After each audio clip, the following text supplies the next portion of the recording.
नमस्कार. शुभदा विद्यालय यूट्यूब चॅनलमध्ये पुन्हा एकदा आपल्या सर्वांचं मनापासून स्वागत.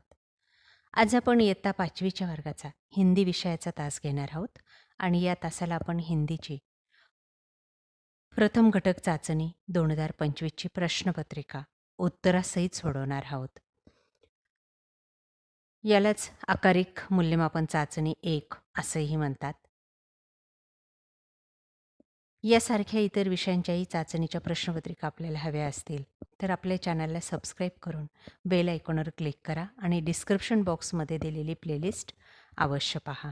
त्यात आपल्याला सर्व विषयांच्या प्रश्नपत्रिका अशाच पद्धतीने उत्तरासहित सोडवलेल्या मिळतील. या व्यतिरिक्त आपल्याला काही हवं असेल तर कमेंट करा. आपल्याला व्हिडिओ आवडला तर व्हिडिओला लाईक करा आणि आपल्या मित्रांनासुद्धा शेअर करा. चला तर मग अधिक वेळ न घालवता आपण इयत्ता 5वीची हिंदी विषयाची चालू शैक्षणिक वर्षाची प्रश्नपत्रिका सोडवायला घेऊ. इयत्ता 5वी विषय हिंदी आकारिक मूल्यमापन चाचणी 1 प्रश्नपत्रिका 2025. गुण 20, वेळ 1 तास. आपल्या हिंदीच्या पाठ्यपुस्तकातील पहिल्या इकाईमधील पहिले 5 पाठ या परीक्षेसाठी विचारले जाणार आहेत. त्यासाठी विचारलेला पहिला प्रश्न बघा. रिक्त स्थानों की पूर्ती करो. या सर्व प्रश्नांची उत्तरं आपण व्यवस्थित पाठांतर करून ठेवायचे. असेच प्रश्न आपल्याला चालू वर्षाच्या चाचणीमध्ये विचारले जातील. पहिले आहे, खेतो बागो मैदानो में हरियाली फैलाती है. बघा 5 रिकाम्या जागा दिलेल्या आहेत आणि कंसामध्ये 3 पर्याय पण आहेत. त्यापैकी अचूक पर्याय आपल्याला निवडायचा आहे आणि तो लिहायचा आहे. सर्व प्रश्नांची उत्तरं वहीत लिहून ठेवा म्हणजे आपलं व्यवस्थित लक्षात राहील. दुसरं आहे, राजा मंगल सेन के मंत्री जगत राम बूढ़े हो चुके थे. 3, इस पद के इच्छुक 11 बजे रात दरबार में पहुंचे.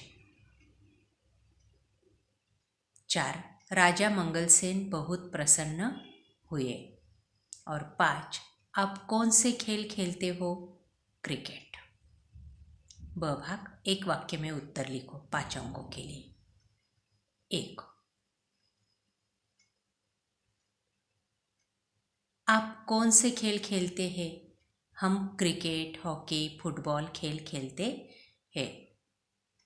2, पालतू प्राणियों के नाम बताओ. गाय, बैल, घोड़ा, बकरी और मुर्गी.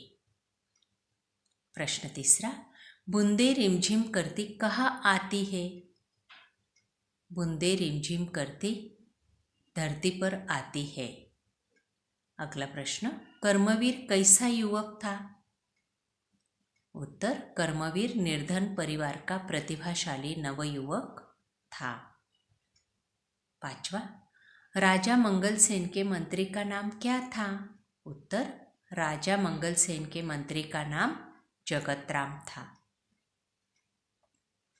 प्रश्न दूसरा हो, निम्नलिखित शब्दों के समानार्थी शब्द लिखो. 1, प्रसन्न, आनंदी. प्रयास, प्रयत्न. धरती, जमीन. नदी, सरिता. ब भाग, विरुद्धार्थी शब्द लिखो 4 अंकों के लिए. 1, दिन, रात. योग्य, अयोग्य. पूर्व, पश्चिम. नए, पुराने. क भाग, वाक्य में प्रयोग करो.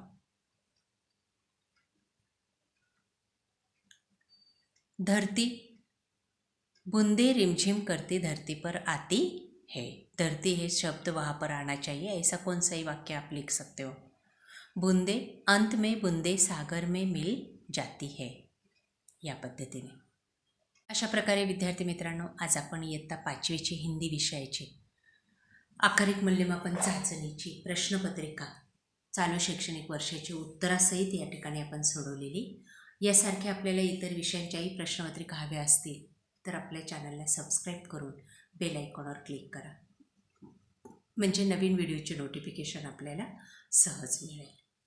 थँक्यू.